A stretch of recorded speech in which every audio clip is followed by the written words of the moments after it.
a experiência do dízimo vai mudando o nosso coração para sermos ainda mais seguidores de Jesus. O que está acontecendo com o dízimo que hoje está tão presente nas comunidades? O que está acontecendo é que cada dia mais nós estamos entendendo o sentido e o significado do dízimo. E estamos descobrindo algumas coisas muito importantes sobre ele. E por estarmos descobrindo essas coisas importantes sobre o dízimo, é que nós estamos começando a perceber que dízimo vai muito além de dinheiro. E também nós hoje já começamos a perceber que dízimo não é algo que diz respeito ao padre da paróquia, ou ao bispo da diocese. Por muito tempo as pessoas pensavam que o dízimo era de fato para nós padres. Mas aos poucos foram percebendo que o dízimo tem uma outra finalidade, que é a evangelização. Nós padres também estamos a serviço da evangelização. Então o dízimo tem uma função que vai muito além da pessoa do padre. Mas como que nós conseguimos compreender melhor o dízimo? Para nós entendermos isso, entendendo isso, nós vamos entender bastante coisa a respeito do dízimo. Os bens que nós temos, certo? Todos os nossos bens. Esses bens são bons. Nós precisamos deles.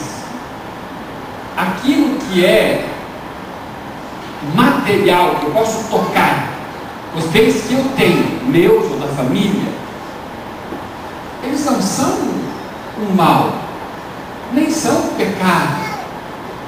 Então ter é bom, não é ruim ter as coisas. Afinal, tudo que temos no universo é nosso. Deus entregou para nós, para que nós usássemos bem disso tudo. Portanto, aquilo que nós temos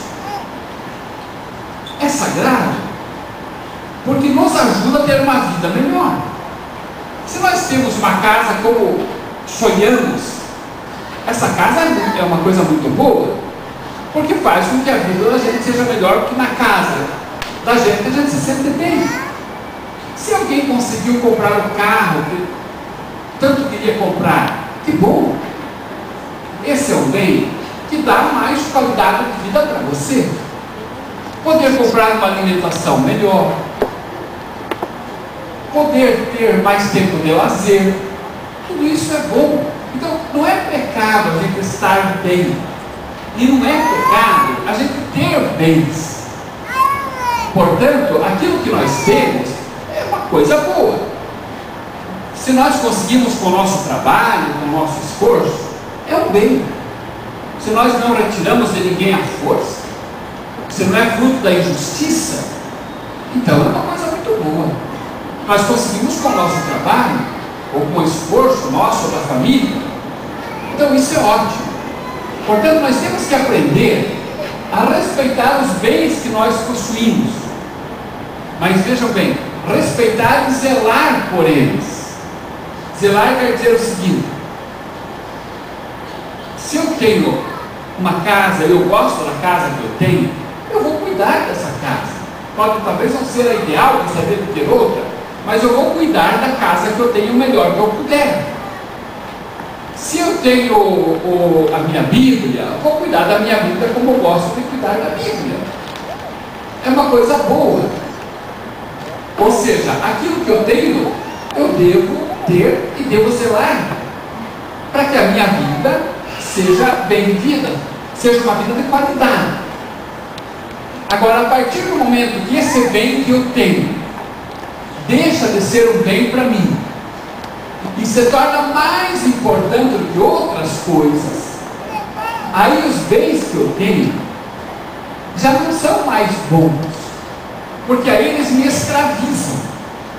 Às vezes o apego é tão grande àquilo que se tem, que aquilo que é um objeto de uso acaba se tornando mais importante do que as pessoas que eu tenho, até mesmo na minha casa. Ou seja, as pessoas da minha casa se tornam menos importantes do que os bens que eu possuo. Quando uma pessoa vai se apegando aos seus bens, ela vai deixando de ser livre. Ou seja, ela fica o tempo todo preocupada com os bens que tem. E quanto mais ela se preocupa com os bens que ela tem, menos ela tem tempo para ela, menos ela tem tempo para a família, menos ela tem tempo para as pessoas de uma forma geral, inclusive para a comunidade. Então, quanto mais apegos eu tenho aos bens desse mundo, mais escravo eu me torno deles. Vejam, os bens são para ajudar, são para fazer o bem. Mas se eu me apego a eles, acontece justamente o oposto. Eu é que saio perdendo, porque eu deixo de viver, jogo fora a minha liberdade por causa dos bens que eu possuo. E Jesus falou disso várias vezes. Contou inclusive a história do homem rico, que teve um ano em que a colheita foi grande, um ano bom. Ele disse para ele mesmo: vou ter que desmanchar os meus armazéns, vou construir novos, e com o tanto que eu vou colher esse ano, nunca mais vou precisar me preocupar com nada. Ou seja, ele colocou o fundamento da vida dele nos bens que ele teria daquele momento em diante. E Jesus diz aí: olha, você vai ser chamado para junto de Deus, e os bens que você tem, o que é que você vai fazer com eles? Vão ficar todos aqui, você não vai aproveitar nada, eles não vão te salvar. Você não vai poder levar esses bens com você quando você partir dessa vida. Você colocou toda a sua esperança neles, e agora? Então, vejam como os bens, eles podem ajudar e podem atrapalhar. Como um bem pode se tornar de fato um motivo de alegria na minha vida, mas pode também se tornar um motivo de tristeza e angústia. Então tudo depende de como eu me relaciono com aquilo que eu tenho. Tem gente que é tão apegada aos bens que tem, mas tão apegada, que ela fica o tempo todo preocupada com esses bens, o tempo todo. Sabe, ela não tem mais tempo para conversar com alguém, não tem mais tempo para um lazer, acaba não tendo tempo mais para a igreja, certo? Ela se apega tanto àquilo que ela tem, que ela acaba não tendo tempo para o essencial. Eu estou falando de bens materiais, mas podemos falar de outros bens também. Tem pessoas, por exemplo, que têm dons. Ela pode se tornar escrava desse dom que tem, e em lugar de colocar o dom a serviço dela, dos outros, ela pode se tornar escrava desse dom, ou seja, não colocando a serviço dos outros, ou só quando ela quer, ou só quando cumpre com essa ou aquela imposição ou pedido. Ou seja, ela perde aquela liberdade, e esse dom que deveria enriquecer toda a comunidade acaba sendo sufocado dentro da própria pessoa.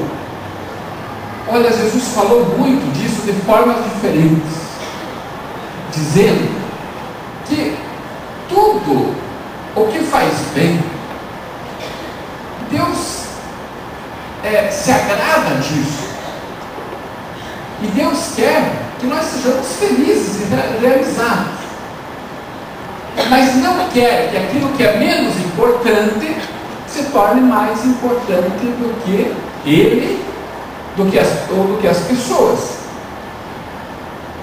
Portanto, o dízimo tem muito a ver com o modo como nós tratamos com os nossos bens, o modo como nos relacionamos com os bens que nós possuímos, mostra o quanto nós somos ou não somos dizimistas convictos e responsáveis.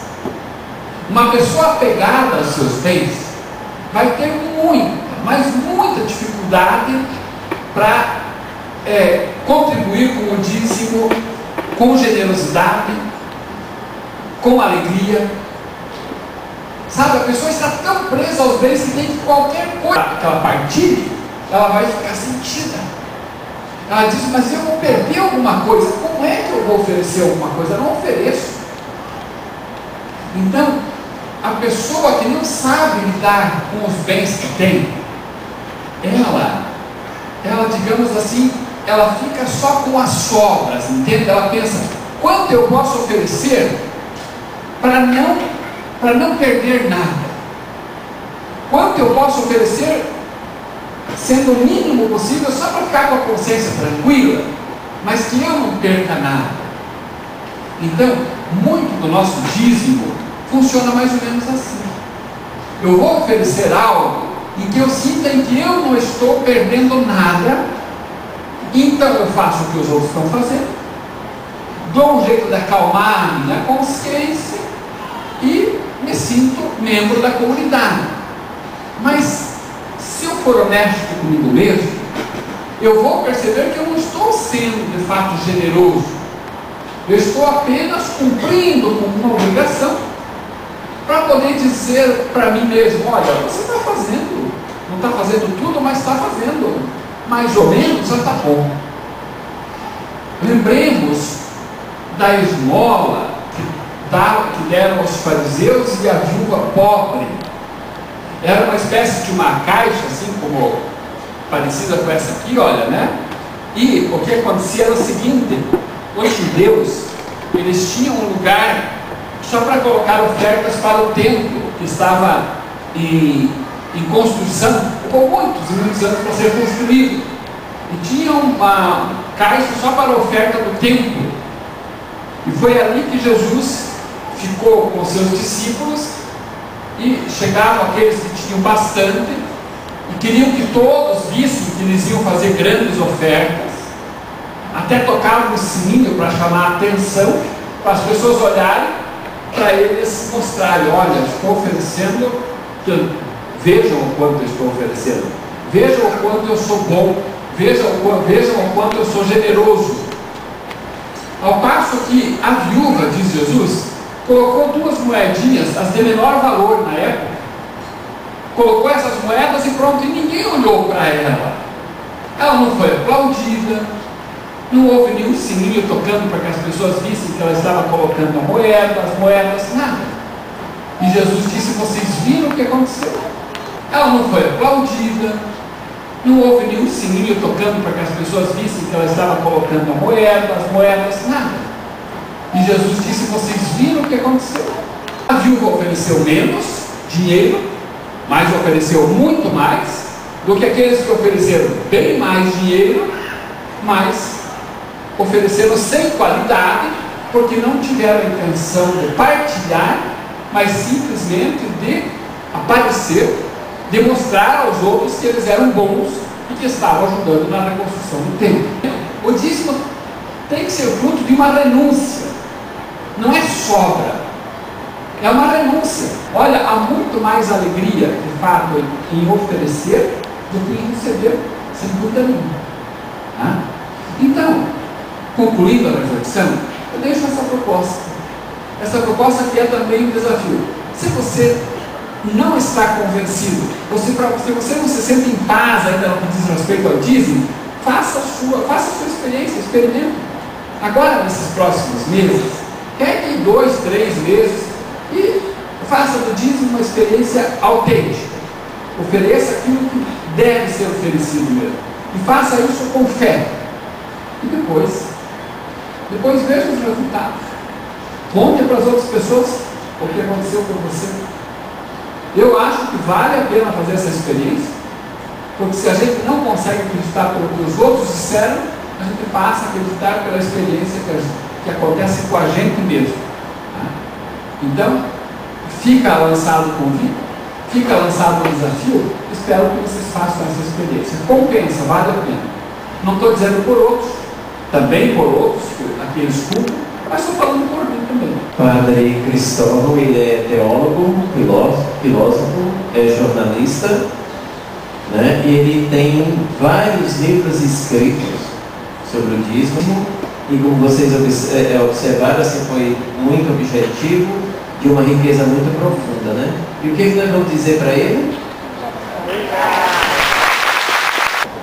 Aqui, além do calor da natureza, tem o calor humano também maravilhoso, né? Eu agradeço pela oportunidade. cuidado da partida, porque a gente aprende tanto escutando o testemunho das pessoas, conversando entre nós também, né? Então, muito obrigado pela